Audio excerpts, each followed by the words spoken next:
आइए जानते हैं कि रावण जन्म का क्या है रहस्य। 3 श्राप बने बड़े कारण, ब्राह्मण पुत्र होकर भी कैसे आए राक्षसत्व वाले गुण। बड़ी शुरू करने से पहले अगर आप हमारे चैनल पर नहीं हैं तो चैनल को सब्सक्राइब कर लीजिए और वीडियो अच्छी लगे तो लाइक शेयर करना ना भूले। शुरू करते हैं वीडियो।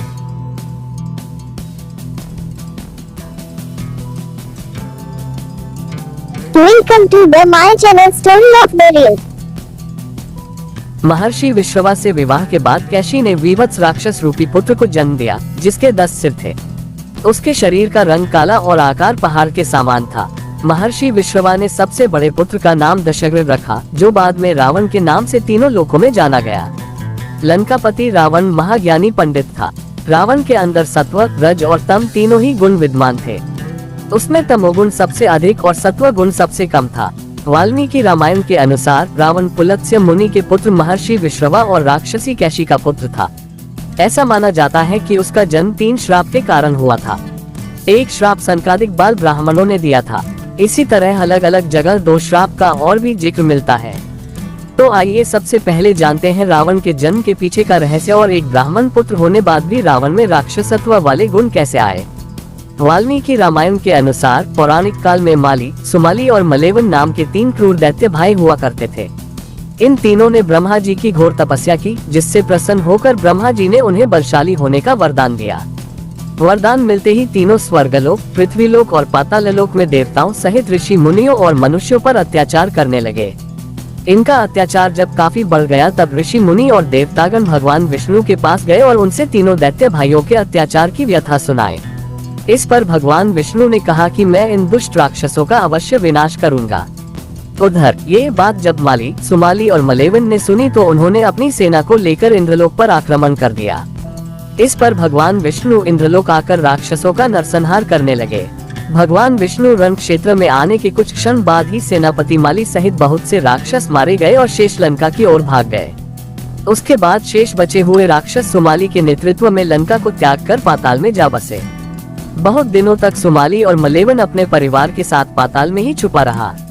एक दिन उसने सोचा कि हम राक्षसों को देवताओं के भय से यहाँ कितने दिनों तक छुपकर रहना पड़ेगा। ऐसे में कौन सा उपाय किया जाए जिससे देवताओं पर विजय प्राप्त की जाए। कुछ क्षण बाद उसे कुबेर का ध्यान आया।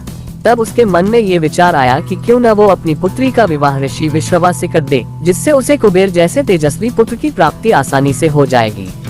इस पर सुमाली अपनी पुत्री कैशी के पास पहुंचा और बोला, हे पुत्री, तुम विवाह के योग्य हो चुकी हो, परंतु मेरे भय की वजह से कोई तुम्हारा हाथ मांगने मेरे पास नहीं आता। इसलिए राक्षस वंश के कल्याण के लिए मैं चाहता हूँ कि तुम परमपराक्रमी महर्षि विश्रवा के पास जाकर उनसे विवाह करो और पुत्र प्राप्त करो। धर्मपरायण कैशी ने पिता की इच्छा को माना अपना धर्म। राक्षसी होते हुए भी कैशी एक धर्मपरायण स्त्री थी। इसके चलते उसने अपने पिता की इच्छा को पूरा करना अपना धर्म माना और विवाह के लिए स्वीकृति दे दी। इसके बाद कैशी महर्षि विश्रवा से मिलने पाताल लोक से पृथ्वी लोक चल पड़ी। महर्षि विश्रवा के आश्रम तक आते आते कैशी को शाम हो चुकी थी। आश्रम पहुंचकर कैशी ने सबसे पहले महर्षि का चरण वंदन किया और फिर मन की इच्छा बतलाई। इस पर महर्षि विश्रवा ने कहा, हे भद्रे, मैं तेरी ये अभिलाषा पूर्ण कर दूंगा, किंतु तुम कुबेला में मेरे पास आई हो, अतः मेरे पुत्र क्रूर कर्म करने वाले होंगे। उन राक्षसों की सूरत भी भयानक होगी। महर्षि विश्रवा के वचन सुन कैशी उनको प्रणाम कर बोली, आप जैसे ब्राह्मणवादी और मैं ऐसे दुराचारी पुत्रों की उत्पत्ति नहीं चाहती, अतः आप मेरे ऊपर कृपा करें। तब महर्षि ने कैशी से कहा कि तुम्हारा तीसरा पुत्र मेरी ही तरह धर्मात्मा होगा। इस तरह कैशी को हुई संतान की प्राप्ति।